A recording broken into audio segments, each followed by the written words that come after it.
Did you know you can become invincible by doing hella squats in front of a jack-in-the-box with a flamethrower for a mouth in Batman Vengeance? Yeah, it's pretty rad. Hi there, I'm Joe. Welcome back to Speedruns I Think Are Neat, the series where every week I tell you about a speedrun I think is cool, whether it's a particular live run I've seen or a game's speedrun in general. This week, we're talking about one of my favorite speedruns of all time. The Batman Vengeance New Game Plus run. Batman Vengeance was released in 2001. You could play it on the GameCube, PlayStation 2, the original Xbox, the PC, or the Game Boy Advance.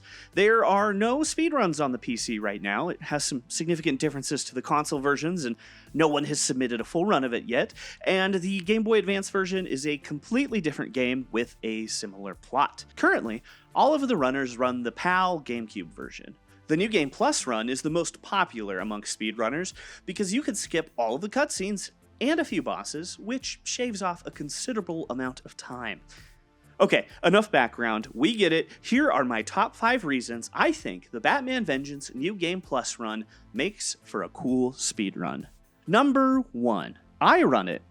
Yes, I'm incredibly biased here. Batman Vengeance is one of my favorite games and is currently my main speed game. I currently have the world record in the any percent category and am fighting to get the record back in New Game Plus, which I've held at various points during the game's speedrunning history. I'm working on a full-on video essay for my other channel that dives further into why this game is so special to me, but I just think they're neat. I love Batman the Animated Series, and the game has all of the original voice cast, and it looks just like the show. A city full of beautiful neo-noir excellence. It is so cool. Number 2, it has a hilarious invincibility glitch. One of my favorite tricks in this run is the invincibility glitch. If you make Batman do some rapid squats while taking constant damage, you'll enter what is effectively an invincible state.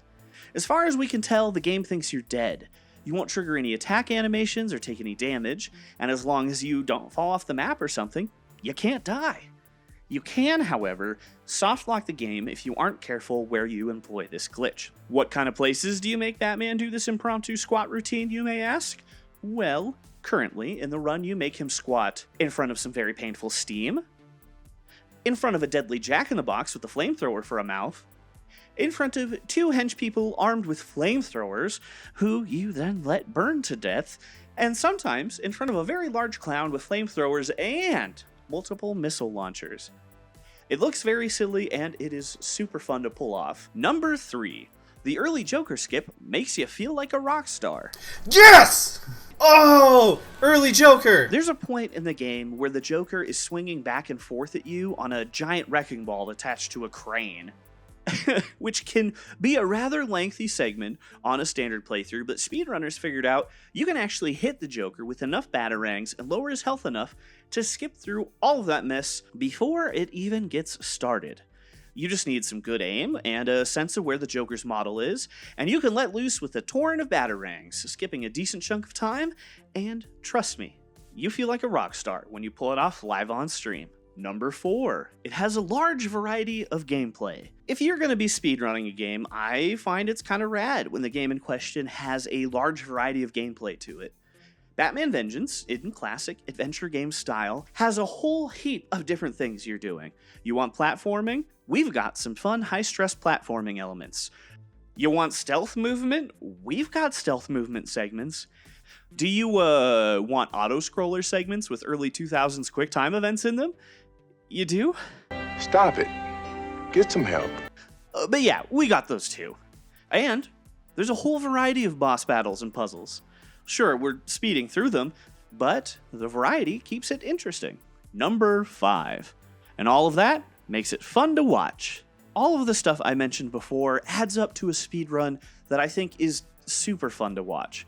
It's been ran on 3 different GDQ hotfix shows, it's been live at Midwest Speedfest, and is a regular occurrence on my Twitch stream. And the chat at all of those always seems to be having a super good time. I'll link some playthroughs in the description so you can see for yourself. Batman Vengeance is a pretty neat, obscure little speedrun. Thanks for watching. Speedrun hitting those like and subscribe buttons down there. What are some cool speedruns you think I should check out in the future for this series? Let me know in the comments. Okay, see you next week. Thank you. Bye.